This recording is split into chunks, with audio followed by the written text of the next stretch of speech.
New this morning, a mother on a mission to help others feel comfortable in your own skin. That's what motivated her to start her own skincare business. And all that hard work is paying off. She recently received a big honor from the community. Bary Roy has an update on pure skin repair in this week's What's New Central Texas. Dum dum, we are good. Boom, boom, boom. The sweetest sound that was almost never heard. She had a stroke at birth, which caused a number of things: epilepsy, cerebral palsy, dyslexia, ADHD. I see you. Became the inspiration that's healed so many. Every Friday, we'll highlight a local business and tell the story of how they're struggling or finding success during this pandemic. Texas Today's Maria Aguilera talked with the owner of Pure Skin and joins us now. We first brought you the story of Catrina Jackson a year and a half ago. Haven't had one of these in a while, so let's take care of it. And how this local mom created her own body butter recipe to heal her daughter's eczema. Be having surgery, but it's okay.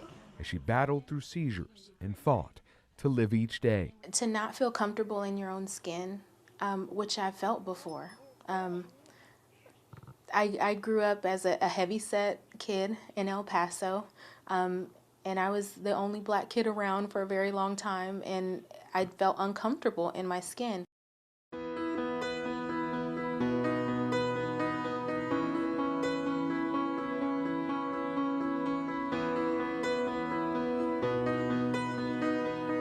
It's been that motivation and her hope from Elena to never feel the way that she did.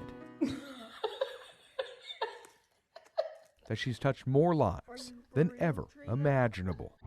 Being named the Best of Cove 2022 for the Tri-County area. It's emotional because to know that what I'm doing matters is an amazing thing to me, because I put love into every single thing that I do. In Copperas Cove, Boom, boom. Boom, boom, boom. Bary Roy, 6 News. Now, there are many different types of body butters and lotions with different scents. Catrina says she has worked hard to come up with just the right recipes to help men and women with their skincare needs. And the best part, it's all natural. She also sells natural candles, oil car fresheners, and wax melts, just to name a few. For more information, you can head over to our website. I gotta say, she was talking about something she put over her pimple to make it go away. I need to figure out what that product is, because I got something that popped up on my face too. You can't even tell. Unwanted guest. Yes.